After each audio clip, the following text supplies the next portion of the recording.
The Galactic Council chambers buzzed with the familiar sound of interspecies mockery.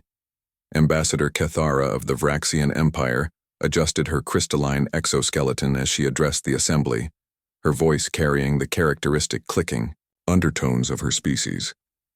It has been 57 standard cycles since humanity last responded to our communications, she announced, her compound eyes gleaming with amusement. Perhaps we overestimated their primitive capabilities. A chorus of agreement rippled through the vast amphitheater.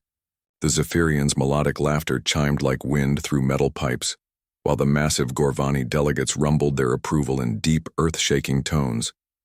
Even the usually stoic Nexari allowed their bioluminescent patches to pulse in what could only be described as smugness. They were barely capable of faster-than-light travel when we made first contact, added High Negotiator Yilthek of the Consortium. His tentacles writhed with contempt. Their entire civilization spans a single star system. What could they possibly offer the galaxy? The mockery had begun decades ago when humanity first achieved interstellar travel. Their crude fusion drives and primitive communication arrays had been sources of constant derision among the established powers. When Earth's representatives had attended their first council session, they'd been treated as curiosities, barely evolved apes playing with fire. But then came the silence. For over 50 years, humanity had simply stopped talking. Their few colonies went dark. Their trade routes ceased operation. Even their emergency beacons fell silent.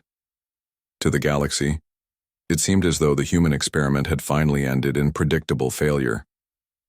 I propose we remove Terra from the protected species list, Cathara continued. Their star system contains valuable mineral deposits that could be better utilized by more developed civilizations. The motion was about to be seconded when every display screen in the chamber flickered.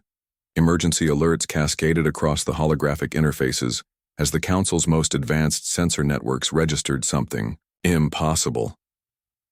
A fleet was approaching the Council's central hub at Nexus Prime. But according to every scanner, every detection grid, every sophisticated early warning system the galaxy's greatest minds had devised, the ships didn't exist. They appeared on gravitational sensors as massive distortions in spacetime.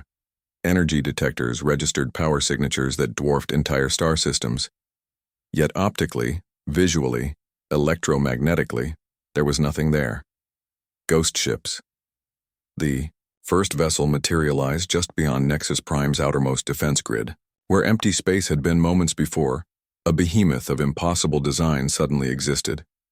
It was sleek yet angular, its dark hull seeming to absorb light rather than reflect it.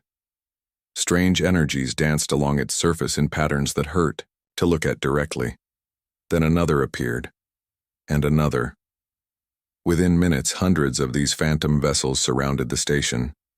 Each one was unique, as if humanity had abandoned all concepts of standardized design in